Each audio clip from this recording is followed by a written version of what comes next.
प्रेम से बोलिए शंकर भगवान की जय, गौरा माता की जय, कार्तिक गणेश की जय। तो देखिए गुरु भाई ने आप लोग के बीच बहुत सुंदर शिव चर्चा के कथा सुनावत तनी। हमरी कथा की आप सब शुरू से लास्ट तक सुना मा सुन के कमेंट बॉक्स में बताई कि हमार कथा सुन के आप सबके गुरु भाई ना कैसन लगल बाटे, और कमेंट बॉक्स में सुन के आप सब हर हर महादेव लिखम। देखिए गुरु भाई ना इस सास और दामाद के कथा हवे। आप सब हमारे कथा के शुरू से लास्ट तक सुनम, तब भी जानम कि कथा में का भाव रहल हवे, आ का रहस्य बा, का ज्ञान बा। आप सब हमारे कथा के गुरु बहिना सुनी।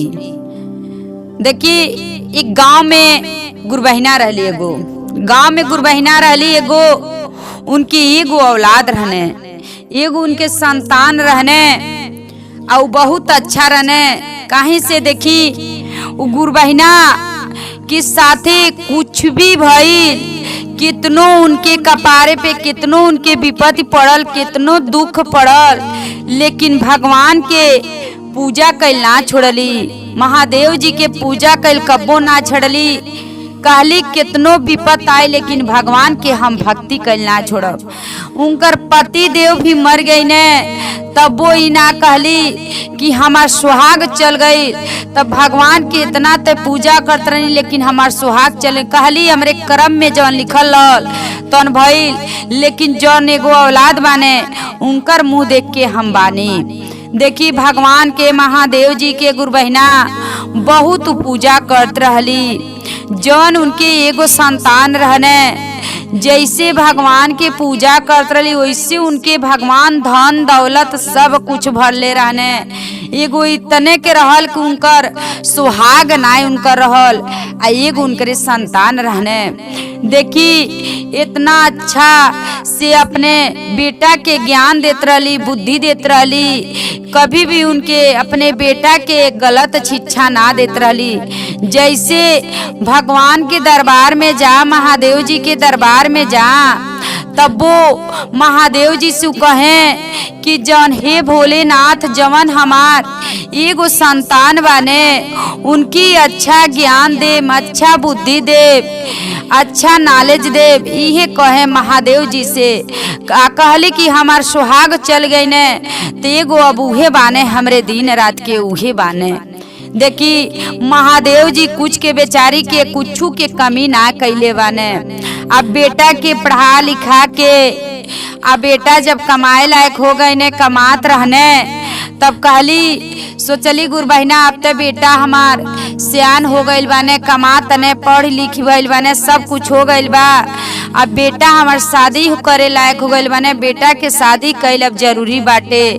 अरे घर में बहू आ जाइए, पतोई आ जाइए, तो हम शिव चर्चा कथा सुने, कहीं धाम में नहाए, कहीं तीर्थ यात्रा जाई, तो हमार पतोई घर में रहिए, तो हमके आपन गठरी बांध के दी हैं। देखी बेचारी गुरु बहिना सोचली, अपने बेटा के कहली, जैली चर्चा में गईली तो कहली गुरु बहिना लोगन से कहली कि हमके तनी बढ़िया शादी आप सब बता दे गुरु बहिना, कि हम अपने बेटा के शादी करब। कहने पूछा लो गुरु बहिना आपके बेटा आखिर में गुरु बहिना का करे ने। कहली हमार बेटा अच्छा कंपनी में काम करे ने, इंजीनियर हवे और बहुत अच्छा पैसा पावे ने। देखी अपने बेटा के केहू बतावल, शादी उनके बेटा के तय भइल, शादी भइल, घरे पतोही आइल, लेके मेहरारू लइका आइने उनकर।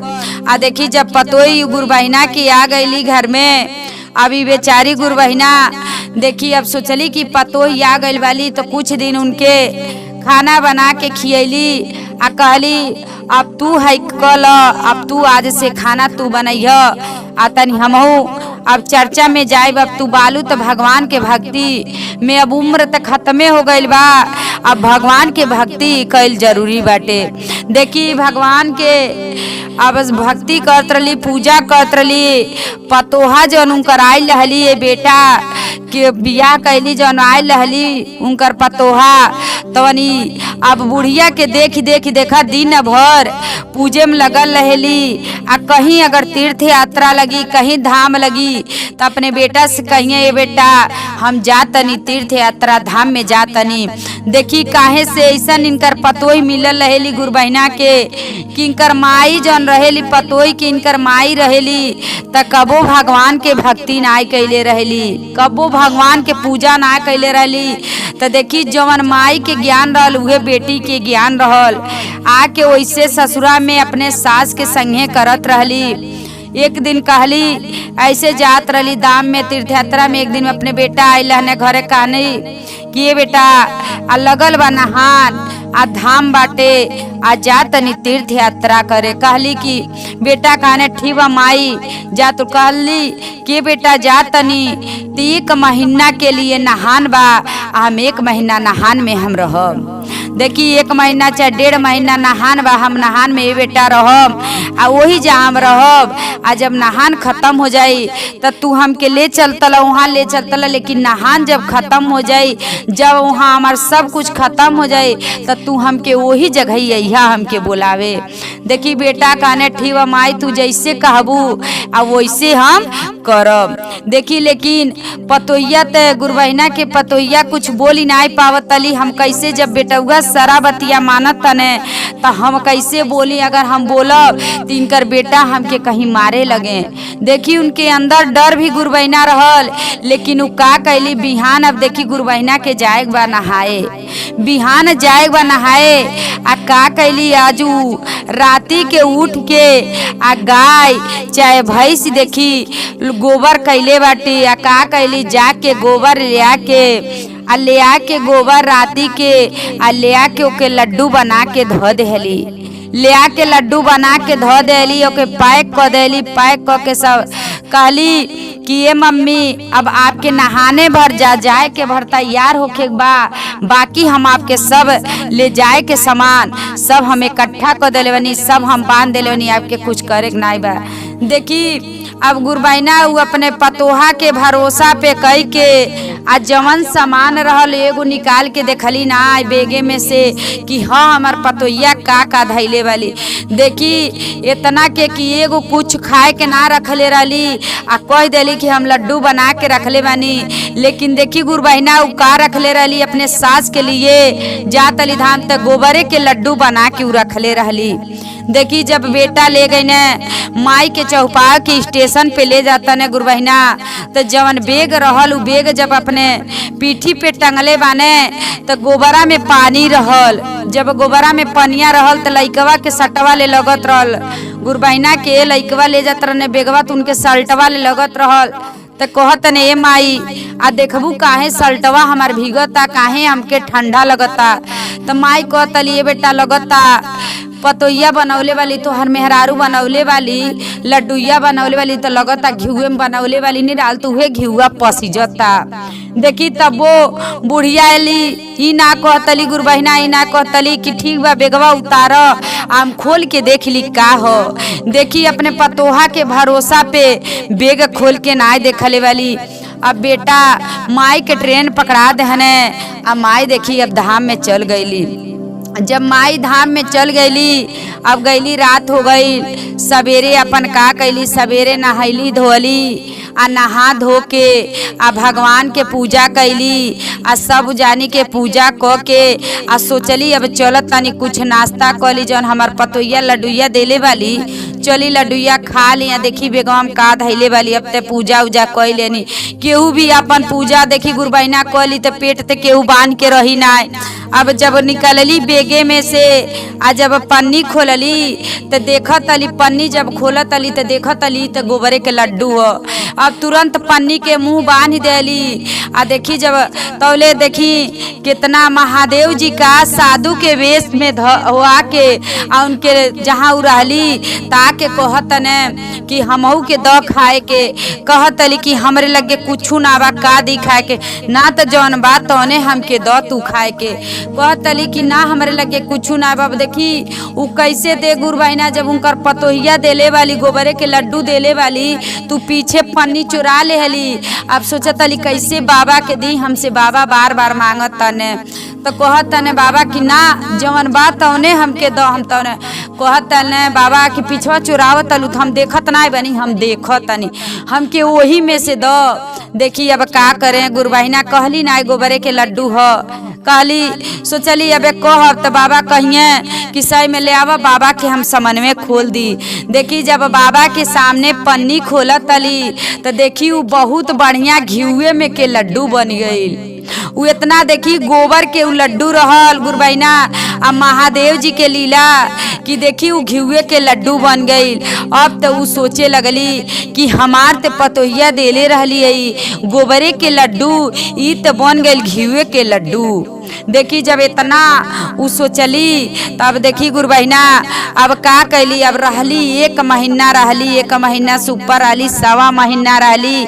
आ उनके बहुत बढ़िया से देखी अब वही धर्मशाला में इतना अच्छा से उनके खाए के पहने हर व्यवस्था उनके बहुत अच्छा से देखी महादेव जी कह दिले बानी साधु के वेश में आके, काहे से उ गोबरे के लड्डू बना के देहले रहली, गई रहली धाम में करे, लेकिन उनकर पतोही देहली गोबरे के लड्डू बना के।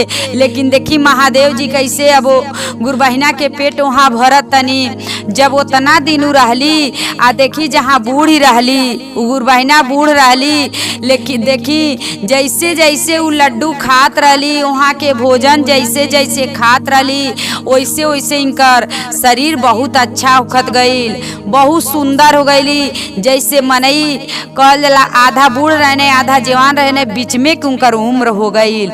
अब जैसे हो गईल जब लइका देखी अब जब उनकर नहाना 1.25 महीना के खत्म हो गईल गुरबहिना, तो लइका कहने हमार माई कहली जे बेटा जब नहान खत्म हो जाई तो तू हमके आने अइह। बेटा अपने काम पे से अइने घरे अपने मेहरारू से कहने कि माई हमार कहले रहली धाम में आवे के, हमर माई के आज नहान खत्म हो गईल बा, हम अपने माई के आने जाए। तो कहत लिका हाँ जाई, जौन राउर माई कहत तौने आप करब। उ कह देनी नहान में आवे के तो आप नहान में कहनी कि तब हम जाइम, हमार माई जौन कहिए तली हम जाइम। देखी बेटा गईने अपने माई के आने, आ जब अपने माई के आने गईने तो अपने माई के चिन्हत नाई बने वो धर्मशाला में। देखी जब अपने माई के ना चिन्हत ने तो माई बेटा के चिन्ह, बेटा के माई चिन्ह लेली, कहली ये बेटा आ गईल, तो कहत ने तू के हो, तो कहतली कि ये बेटा हम तोहर माई हैं। तो हमार माई तो बुढ़े ये बेटा हम ऐनी है वहाँ, तो देखबा हम जौन जौन खानवा खैनी हमरे बड़ा देहे लगल ह, हमरे बड़ा देहे लगल है, यही से हमार देहिया चिकन चाकन हो गईल बा। देखी अब तो बेटा अपने माई के देख के चेहरा बहुत खुश हो गई ना, चला हमार माई ते अब खा पी के देह ते स्वस्थ हो गईल बा, सही हो गईल बा। अब अपने बेटा माई के लेके घरे अइने नहान से।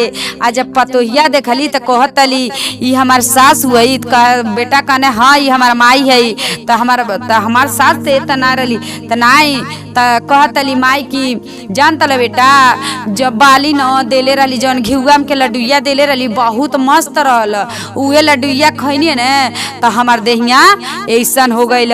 लेकिन बेटा से ना कहली कि तुहार मेहरारू हमके गोबरे के लड्डू बना के हमके देले रही धाम में, काहे से ना कहली? अगर कह दे तो मर्द मेहरारू में झगड़ा हो जाई, काहे से गुरबहिना अपने बेटा पतोहे में झगड़ा करावल ना चाहत रहली। तो देखी कहली ना कुछ हो गए, लेकिन अपने बेटा से ना कहली कि तुहार मेहरारू हमके गोबरे में के लड्डू बना के गोबरे के लड्डू बना के देले। अब तो सोचे लगली पतोहिया जब हम अपने सास के देहनी गोबरे के लड्डू बना के नहाने गईली तो ऐसा शरीर हो के आयल बा, इतना सुंदर बन के आयल वाली, तो काहे हम अपने मैयों के कही ना। देखी अपने नैहरे फोन कैली, आ फोन करके कहली ये माई सारा बात अपने माई से कहली ये माई आ देखो हमार सास गईली नहाने, तो अपने नहाने हमारे सास गईली तो अपने सास के हम देखा गोबरे के लड्डू बना के देले रहनी आ देखबू लड्डूया गोबरा के बना के देले रहनी आ गईली तो वहाँ देखबू रहली ए बूढ़, लेकिन देखबू इतना सुंदर हो गई वाली, इतना जवान हो गई वाली कि तू चिन्हबू नहीं हमरे सास के माई, तूहू जा नहान करे, तूहू जा धाम करे। कहली ये बेटी हम ना ये माई तू हमार बात माना, तू जा। देखी यार अपने भौजाई से कह देली हमार माई जइहे नहाने, तो हमार माई न जाने कि तू गोबरे के लड्डू बना के दे तलू। अपने भौजाई से भौजाई कहली कि हम नाई देव गोबरे के लड्डू बना के, आप दे देहनी लेकिन हम नाई देव अपने सास के गोबरे के लड्डू बना के। देखी अभी गईली तो इनके घिउए में के लड्डू दियाइल बा, इनके घिउए में के लड्डू अपने माई के घिउए में के लड्डू बान के देले वाली, यो देले वाली आज उनकर पतोही वाली इनकर भौजाई वाली वो घिउए में के लड्डू बान के देले वाली। लेकिन देखी इनकर दोनों भाई बाने ना, इनकर जब अपने नैयर में फोन कैली तो इनकर दोनों भाई बाने ना, तो अपने पति देव के ही कहली कि हमरे माई के जैसे अपने माई के ले गई नहानवा तो इससे हमरो माई के छोड़ गई थी, हमारे माई के सर सामान हो गई बा। देखी माई के उनके गठरी खाए होए वाला बहुत सारा धरा गई। अब माई जितना दिन के लिए इनकर सास गईली नहाने उतना दिन के लिए इनकर मैयो नहाने अपने माई के भेजली। अब गईली नहाने वो गईली नहाने तो देखी अब वो तो गईली नहाने तो उनके तो पेटवे रहल, उनके पेट रहल कि का पाई हम का खाई। जब देखी केहू कबो पूजा नाई कैले रहल तो पूजा के हाल का जाने, का पाई का खाई। गईली आ जौपत कह वही जौने धर्मशाला में इनकर सास रहली वही धर्मशाला में अपने माई के कहली, ये माई जइयो हमार सास एगो धर्मशाला में रहली वही धर्मशाला में जइयो। आ तो हमार जौन तुहार दामाद बाने उ दामाद देखले मैंने उनकर दामाद देखी ले गई ने अपने सास के आ ले गई ने जहाँ इनका माई रहली वही जो अपने सास के छोड़ने आ कहने वो यही जा आप रही आ यही जा हमार माई इतना दिन रहली। देखी अब गुरबाइना अब इतने घिउए में के लड्डू खातली, बढ़िया बढ़िया भोजन खातली। तो देखी महादेव जी वेश बदल के साधु के वेश में इन्हें कहने कि अरे हमहू के कुछ दे द खाए के। कहतली अपना के तो खाए के बोले ना तो हम तोहके कहाँ से खाए दी, भगल कि नहीं भगल, ये नहान धान में ये लगल बाटे। देखी जब इतना तबो साधु बा कहतने ना तोरे मोटरिया में बा तोरे झोरवा में बा हमके तू दो। तो कहतली ना हम ना दे, हमारे पेटे तो बचबे ना करी तो तोहके हम कहाँ से दे दी। देखी साधु बाबा से जब इतना बात कहली साधु बाबा चल गई ने, साधु बाबा चल गई ने। आ जब देखी अब ये इनकर प्रतिदिन के काम रहल कैसो नहा ले तनी मनी भगवान के पूजा करबे ना करे आ जाके इनके अपने पेटवे के चिंता रहे। देखी अब का कहने साधु बाबा उनके वही धर्मशाला में उनके सुगर बना देने, वही धर्मशाला में उनके सुगर बना देले बाने। आ जब सुगर बन गईली अब जाके हर के गुह मुत खाए लगली। अब देखी सब मनई जहाँ जहाँ जेहर जा सब मनई देखा सुगर एलबे सब केहू खेदे लगे। अब वही नार में सब केहू खेदे लगे, केहू अपने धर्मशाला में घुसे ना दे, कहीं खेते में जा केहू के अगर कुछ चरहू जा सब केहू खेते लगे। देखा सुगर एलबे सब केहू खेदे। आ धर्मशाला में जौने धर्मशाला में कह के आयल हने वो धर्मशाला में से खेदा गईली जब सुगर बन गईली। ते देखी काहे से केहू भी सुगर देखी केहू हाली सुगर अपने घर में रखल नहीं चाहला, तू बन गईली सुगर तो काहे जब साधु बाबा के कुटी वही धर्मशाला में रहली जब सुगर बन गईलू कहीं से गुम उत खा के तो केहू अपने कुटिया में रहे दी, केहू धर्मशाला में रहे दी। अब देखी जब उनका नहान गुरबैना खत्म हो गई बाटे, कहली अब नहान खत्म हो गई बा तो कहली गुरबैना के अब बेटा गुरबैना के पतोही कहली अपने पति देव से कहली कि आ जाई अपने माई के जैसे लेके नहानवा सैनी हमरो माई के जाई लेके आई। अब देखी गई ने आने गई ने तो देखो तने उ तो धर्मसनवा में बटले ना वाली। तब पूछा तने लोग से पूछा तने वहाँ साधु संत जे बाटे पूछा तने अरे यही कुटिया में यही धर्मसलवा में आ अपने सास के छोड़ के गए एगो मेहरारू कहाँ बल ते बाबू उ मेहरारू रहली है। तो देखा का जानी का गलती कैली अली नहान में पता न का गलती कैली आ बन के सुगर देखा नहीं हर ओहर घूमत तली। अब देखी इतना मोट के ना मनोथी के सुगर बन गई वाली जैसे सासू इनकर बेटी के इनके बेटी के सासू मोटा के आए लली तो सोचली कि हमार माई मोटा के यहाँ तू सुअर बन के मोटा के आवतली।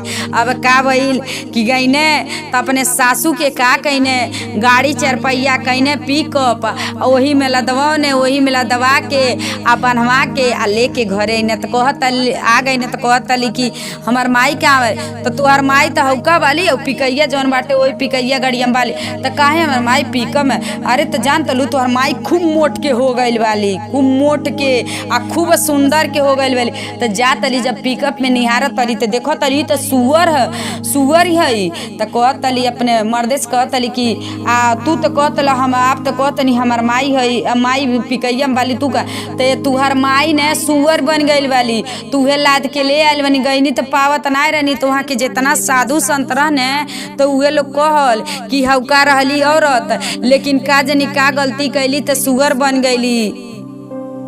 तो अपने सास के कहतली कि ये मम्मी आप का गए कहनी हैं कि इतना मोटा के नहीं इतना हम अपने माई के नहाने भेजनी है तो हमार माई काहे सुअर बन के अली। तो देखी कहतली ये देखो हम गईनी है तो नियम से वहाँ नहात रहनी है, नियम से वहाँ पूजा करत रहनी, नियम से वहाँ खाना खात रहनी, सब नियम से करत रहनी। तब पूछो अपन माई से तू वहाँ का करत रहलू, तुमकर तो माई गई तो पेटवे पेटवे करत रहली। तो देखी देखा भेजली, सोचली कि हमार सास गइल वाली ते मोटा के सुंदर होके आयल वाली तो हम अपने मैयो के भेजत तनी। तो माई के दहली घिउए के लड्डू बना के तो घिउआ के लड्डूया उ खैली तो सुअर बन गईली। अपने सास के दहली गोबरे के लड्डू बना के तू देखी कितना सुंदर के जवान बन के अली उनकर सास। तो देखी कबो गुरु बहिना सोचली कि हमार सास तो मरी ओरा जइहे तो का करे वो हमार माई तो केहू के माई है चाहे केहू के दादा केहू ये धरती पर रहे ना आयल बा। तो कभी भी सोचली हम अपने सास के, लेकिन सास इनकर इतना बढ़िया रहली कि देखी कितनो गुरबैना गोबरे के लड्डू बना के दे देली, लेकिन अपने बेटा से कहली ना कि बेटा पतोहे में लड़ाई हो जाई। तो अपने माई के देहली घिउए के लड्डू बना के तो सुअर भैली, अपने सास के देहली गोबरे के लड्डू बना के तो उनकर सास जवान होके नहान से अली।